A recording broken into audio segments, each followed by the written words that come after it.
Vou colocar para gravar. Pronto. Não vai mudar. Então, a violência física é aquela visível e aquela violência que vai repercutir sobre a integridade física da pessoa, que a gente disse. A segunda espécie de violência contra a mulher é a violência psicológica. Pessoal, olha que coisa interessante a violência psicológica. Você fala, nossa, violência psicológica? Violência psicológica é aquela entendida como qualquer conduta que lhe cause dano emocional e diminuição da autoestima, olha o relacionamento abusivo aí, ou que lhe prejudique e perturbe o pleno desenvolvimento, ou que vise degradar ou controlar suas ações. Isso aqui quer mais coisa que relacionamento abusivo que isso? Comportamentos, crenças e decisões. A mulher fala assim, eu acho que eu vou iniciar um novo projeto, eu vou aprender um idioma novo. Para que? O cara fala, para que você vai fazer isso? Para que você vai fazer isso aí? Você não serve para nada, você não precisa disso aí, não. Né? Comportamentos, crenças e decisões, mediante ameaça, constrangimento, humilhação, manipulação e isolamento. Vigilância constante, perseguição contumaz, insultos, chantagem, violação de sua intimidade, ridicularização, ai, que cabelo horrível que você tá, não sei o quê, exploração e limitação do direito de ir e vir, ou qualquer outro meio que lhe cause prejuízo à saúde psicológica e à autodeterminação. Pessoal, é extenso, né? Extremamente extenso essa questão da violência psicológica.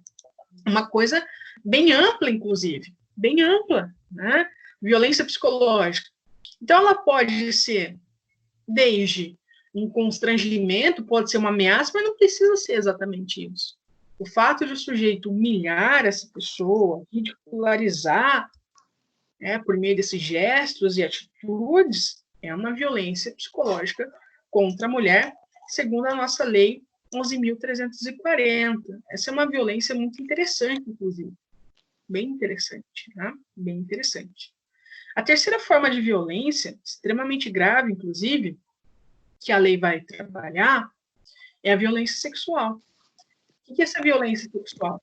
É aquela entendida como qualquer... Deixa eu ver se tem. A violência sexual é entendida como qualquer conduta que a constranja a presenciar, vou forçar a mulher a visualizar uma relação sexual. A presenciar, manter ou participar de relação sexual não desejada, mediante intimidação, ameaça, coação ou uso de força, que a induza a comercializar ou a utilizar de qualquer modo a sua sexualidade, que a impeça de usar qualquer método contraceptivo, né? A mulher fala, não, eu só vou ter relação sexual mediante utilização de preservativo. Eu não uso preservativo. Isso é uma violência sexual, tá? Ou fala, você não vai utilizar pílula. Por quê? Porque eu não quero. Isso é uma violência sexual, tá?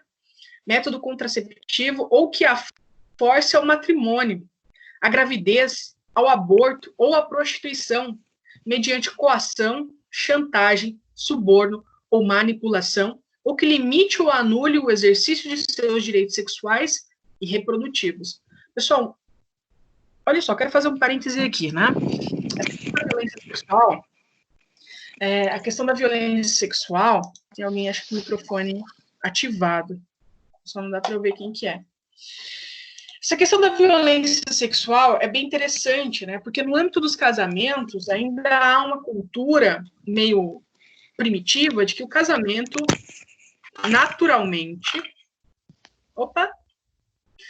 naturalmente ele, pelo menos é o pressuposto em algumas cabeças, de que naturalmente tem uma obrigação e deveres sexuais em relação ao cônjuge. Pessoal, cuidado com isso.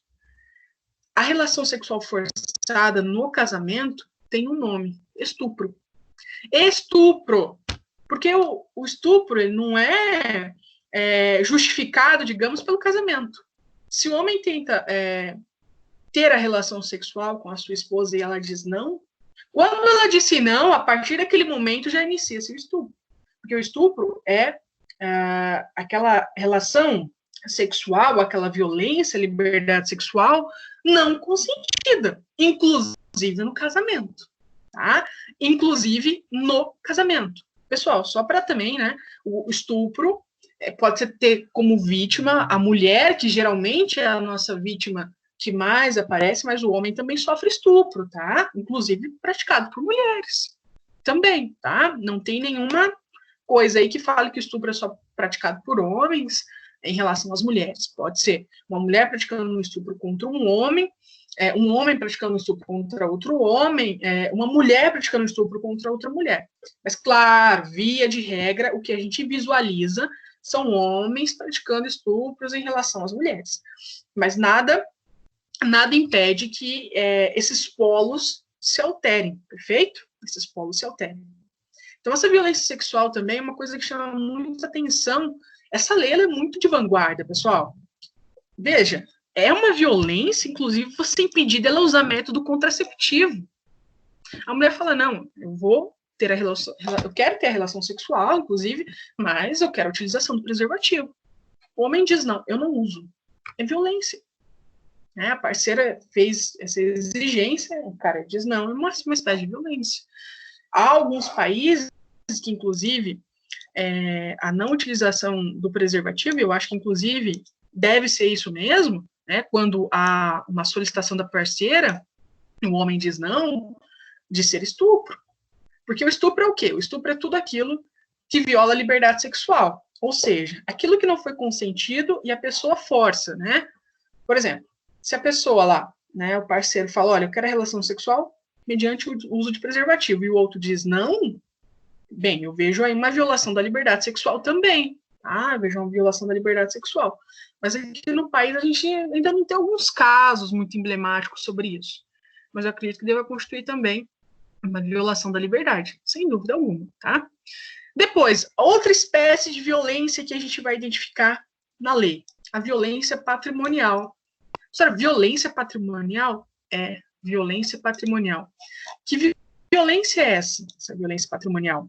É aquela conduta que configure retenção, você pega o objeto da mulher, subtração, destruição parcial ou total de seus objetos, instrumentos de trabalho, às vezes a mulher trabalha com alguma coisa, você pega, por exemplo, o computador dela, está em home office, documentos pessoais, bens, o carro, pega o carro dessa mulher, valores, dinheiro, e direitos ou recursos econômicos, incluindo os destinados a satisfazer suas necessidades. Então, nós temos violência patrimonial. O cara quebra o celular. Isso é violência patrimonial. Tá? Então, a lei também se preocupou com essa dimensão da chamada violência patrimonial. E, por fim, nós temos ainda uma espécie de violência que essa lei vai se preocupar em dizer, que é a chamada violência moral. O que é essa violência moral? É aquela conduta que vai repercutir em calúnia, difamação ou injúria, né? Xinga a mulher tudo quanto é nome, e assim por diante. Pessoal, eu vou aqui agora dar uma desacelerada, porque eu acho que hoje foi uma carga bem boa, inclusive, de matéria. Vocês estão gostando de entender um pouco dessa lei, assim, tinha curiosidade sobre isso? Vocês já conheciam o contexto dessa lei? Como é que é? Me diga aí como é que vocês já tinham tido contato, né, no aspecto jurídico, sobre a preocupação da lei, que é bem ampla, né, inclusive, das formas de violência contra a mulher, né, não é só violência física, tá? Nós temos muitas violências, né? É bem interessante isso. E também a Lei Maria da Penha, a Lei 11.340, né? Ela não é para qualquer situação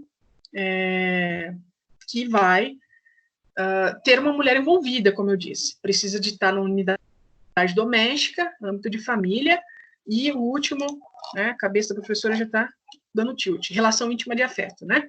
Que pode ser ex-namorados, ex-maridos e assim por diante. Pessoal, eu gosto bastante desse tema, assim, eu acho que ele é muito atual, inclusive, né, vocês viram na palestra da Manu, que durante a pandemia, os casos de violência doméstica, eles dispararam. Por quê? Né? Primeiro, é uma situação excepcional no sentido de as pessoas estão confinadas, as pessoas estão mais juntas, E se estão mais juntas, perceba o seguinte, aqueles casos que já tem violência doméstica, a mulher está convivendo integralmente com o agressor. De modo que essa violência vai ficar ainda pior. O que aconteceu? Aqui no Paraná chamou atenção, começaram a fazer alguns levantamentos, né? Houve essa preocupação. Graças a Deus o Paraná é um estado que tem uma preocupação muito grande com esse assunto. O nosso Tribunal de Justiça, o Poder Judiciário daqui, o Ministério Público, eles são bem ativos nesse assunto, tá? Isso é muito legal de ver esses órgãos agindo. Surgiu a preocupação de como tratar esses assuntos. E começou-se a perceber que haviam menos, meu Deus do céu, nós tínhamos menos notificações, poucos BOs que foram realizados nesse período, tá? Então, ou seja, algumas mulheres não estavam procurando mais a polícia. Aí você fala, nossa, professora, baita notícia, né? Se as mulheres não estão procurando, significa que? Significa que não tem violência?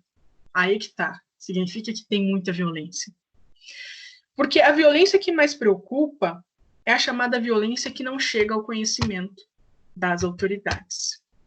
Só que a Polícia Militar, imediatamente, quando surgiu essa notícia de que a Polícia Civil estava recebendo menos boletins de ocorrência, a Polícia Militar falou assim, vocês estão enganados, está tendo mais prisão em flagrante. O que é prisão em flagrante? Quando o ato está acontecendo. A vizinhança via essa mulher, deixa eu parar aqui o compartilhamento e ativar o meu rosto. A vizinhança via essa mulher sendo agredida e aí falava, essa mulher está apanhando. Ligava para a polícia militar chegava no local e efetuava a prisão em flagrante da pessoa. Tá? É muito triste isso, né, pessoal? É muito triste esse assunto. Vocês podem ter certeza que vocês conhecem uma mulher que já passou por violência, né? Seja uma coisa mais branda ou uma coisa mais grave, nós temos mulheres que passam por isso todos os dias. Todos os dias, né? O que significa dizer que não é uma lei que vai mudar a realidade social, pessoal. Essa lei ela não vai mudar.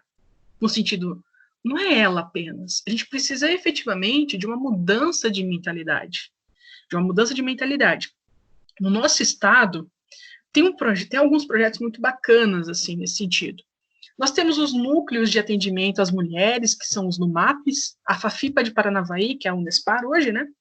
Tem o NUMAP, que vai atender essas mulheres, e tem outro grupo, que é bem legal, no sentido que eu acho que tem um efeito muito bom, que são grupos que atendem os agressores. Você fala, professor, como assim? Vai passar a mão na cabeça do cara? Não, não é isso. Esses grupos reflexivos, que eles chamam, são realmente rodas de conversa e outras atividades que eles têm, para que esses agressores entendam que o que eles fazem é violência. Porque, olha só, o agressor, aquele que comete a violência, nem sempre acha que o que ele faz é violento. Fala, professor, como não? Tem gente que acha que efetivamente não é violência. E aí eles precisam entender que é, sim, uma violência quebrar o celular da sua esposa ou da sua namorada. Ok?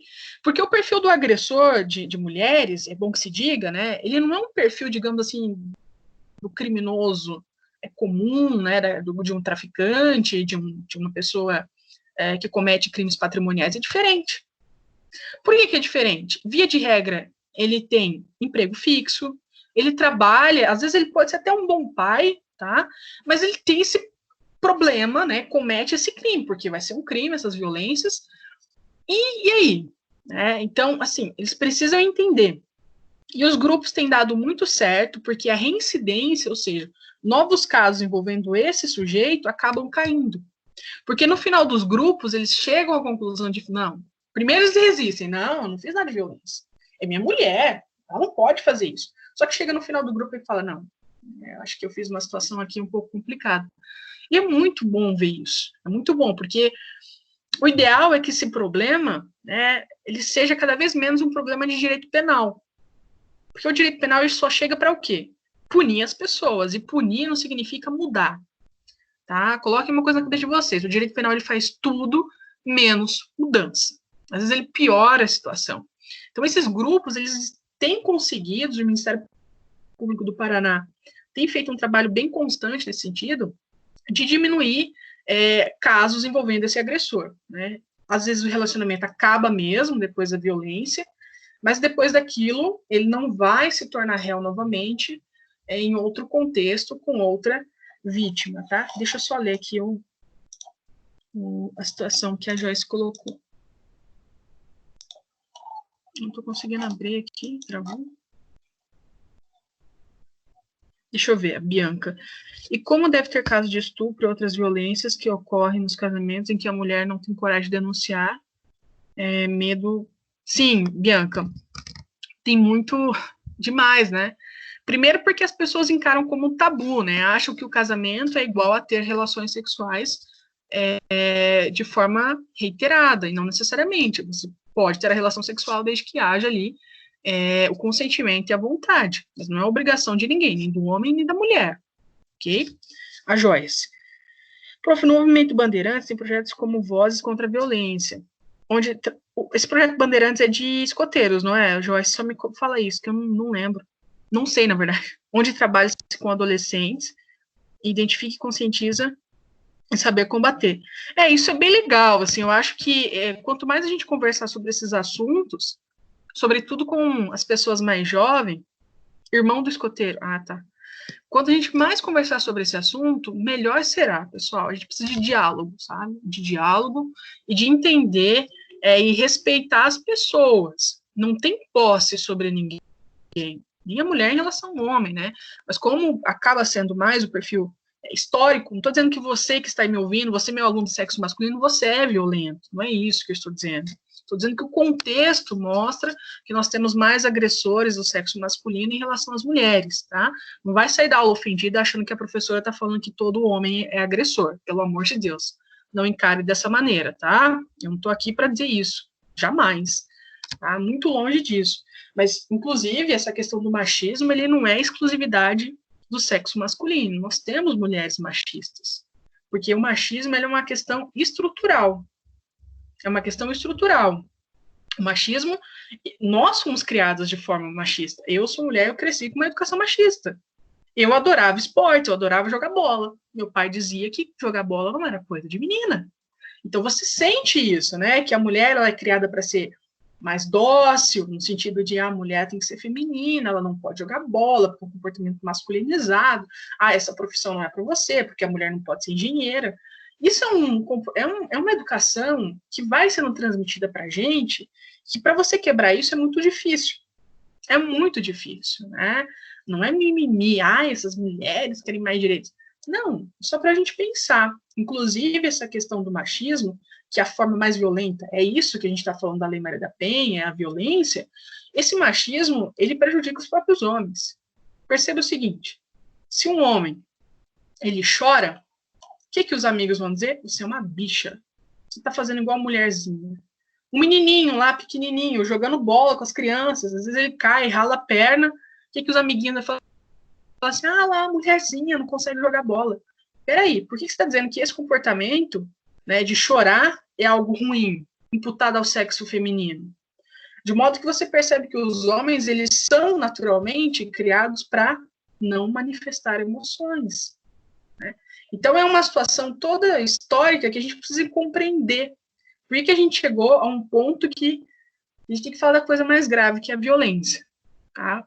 Eu acho que eu vou terminando a minha aula com essa reflexão, dizendo que essa norma ela tem uma importância e uma relevância muito grande para a gente, e que, apesar de a gente ter uma lei tão incrível, tão maravilhosa do ponto de vista normativo, a gente está muito longe de conseguir torná-la efetiva. A gente tem bastante coisa para conversar, eu vou falar das medidas protetivas, né? A questão do afastamento do homem, como é que funciona, para vocês entenderem a rede de proteção que é dada às mulheres. E é isso, eu espero que vocês tenham gostado. Deixa eu ampliar aqui, desse começo de conversa sobre a nossa legislação de violência doméstica. E aí a gente vai seguir na próxima aula, tá bom? Beleza, pessoal? Tudo certo? Alguma dúvida? Ou tá tudo tranquilo? Ou não tá nada tranquilo? Beleza, pessoal. Tudo certo, então. Então, na próxima aula, que é terça dessa disciplina, né, a gente consegue conversando sobre violência doméstica. Na quinta-feira, a gente começou a ingressar na carreira do magistrado, né? Então, a gente vai terminar isso também. O pessoal tá um frio, né? Tá uma friaca do caramba. Tá gelado aqui, meu Deus do céu, não esquenta. Você bota. É que vocês não vê o professor dando aula, né? Graças a Deus, vocês não estão vendo a gente dando aula no home office. Eu tô com uma meia aqui. E você sabe que eu adoro meia colorida, né? Quem me segue no Instagram já percebeu isso. Uma meia colorida, um chinelo slide, uma calça de moletom. Como é só visível a parte de cima, eu tô com uma camisa aqui até razoável. Um reloginho, mas a parte de baixo parecendo um palhaço, né? Para dizer o mínimo. Não vou tomar mais o tempo de vocês. Vão almoçar, pessoal. Um abraço e até quinta-feira, tá bom? Um beijo.